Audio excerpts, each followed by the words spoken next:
The faithful have gathered 70,000 strong. Spread out before them on the front straightaway, 40 of the fastest racing stock cars in America, perhaps the world. Ready to drive them? Some brave and skillful men. Darrell Waltrip qualified a Chevy at 152.8 miles an hour. Cale Yarborough, 3 victories here, nobody's won more.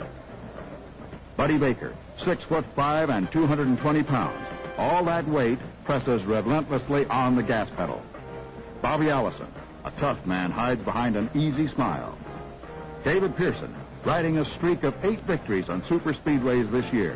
He's never won a Southern 500. Richard Petty, in the parade, a Grand Marshal.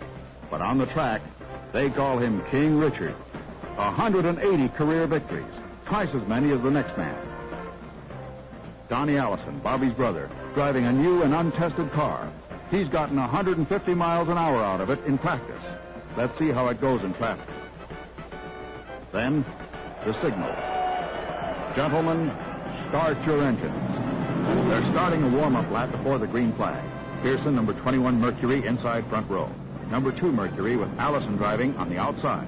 Row 2, Buddy Baker's number 15 Ford inside. Darrell Waltrip's number 88 Chevrolet on the outside.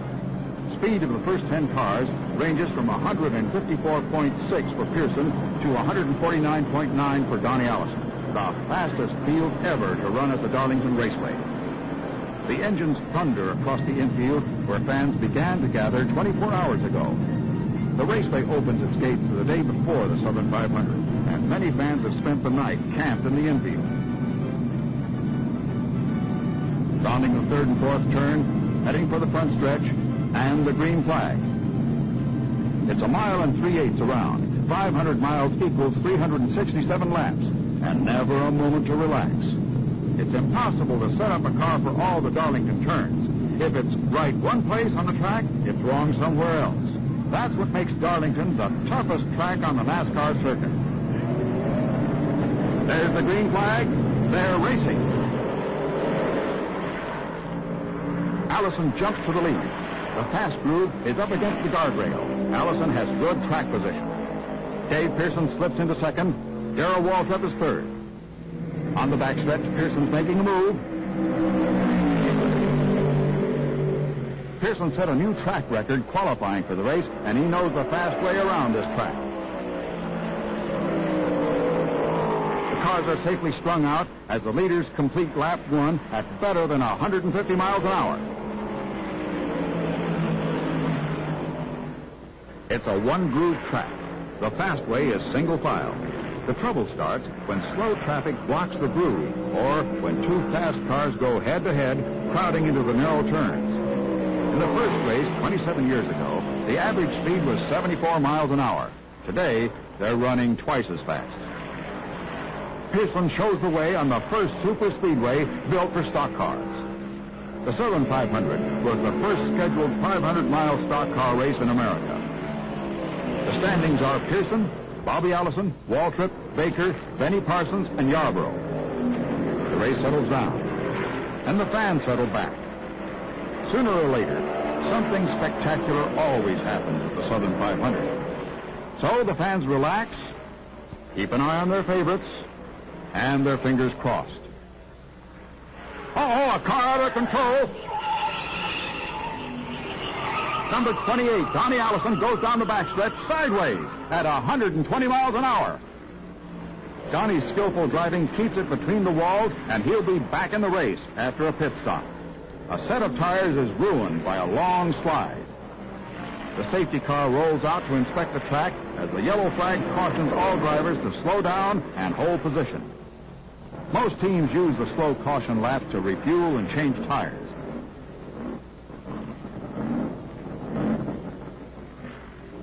The race rolls on. Bobby Allison makes an unscheduled pit stop, and precious seconds tick away as mechanics search for trouble. Donnie Allison, on fresh tires, is brave as ever. He battles for the lead with Cale Yarborough and puts the Army's colors in first place. Brother Bobby Allison loses 2 laps as his car is repaired. Allison, three-time winner of the Southern 500, has been a victim of bad luck all season. Donnie Allison's out of control, and this time he's into the wall. Allison brings it down off the bank without meeting any head-on traffic, but that car's through for the day. A water pump failed and dumped coolant under Donnie's wheels. Many new cars have teething problems. This one bit Donnie twice. Allison was in the lead when the car failed. A tough way to lead the race. The yellow flag again slows traffic as the leaders pit. Donnie starts the long walk home. And at times like these, he'd rather be alone. If you look closely, you might see steam coming out of Donnie's ears. Cale Yarborough's refueled and ready to go. He roars down the pit road after a fast stop and runs into a traffic jam. Yarborough's hit something. His car slammed the wall, separating the pits from the track, and he's not accelerating in Yarborough style. The yellow flag still flies as we take another look at that pit road accident. Yarborough had completed a routine stop and was following Pearson down the pit road. Bobby Allison swerved to avoid another car, and Yarborough had no place to go. That puff of smoke marks the point of impact. Yarborough had slammed into a concrete post and has limped back to the pits. There's the wheel that rammed the post. More than the wheel and tire were involved in that accident.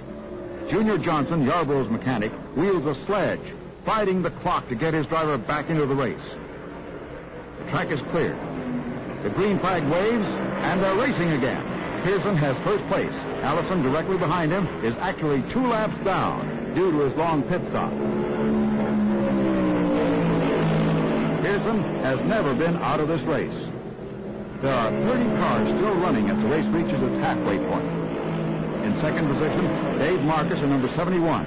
Close behind Marcus is number 15, the white Ford with Buddy Baker at the wheel. Behind Baker, in striking distance, number 88, driven by Darrell Waltrip. Pearson has a good lead, but Marcus in number 71 can feel Baker breathing down his neck. Baker's a charger. He likes to run in front. Yarborough's car has been wheeled to the garage area behind the pits. The crew is trying to get the rear axle assembly off and put in a new one. Cale grits his teeth and sits it out. He's running for the national championship, and every lap means extra points. Cale must keep that car running if he can.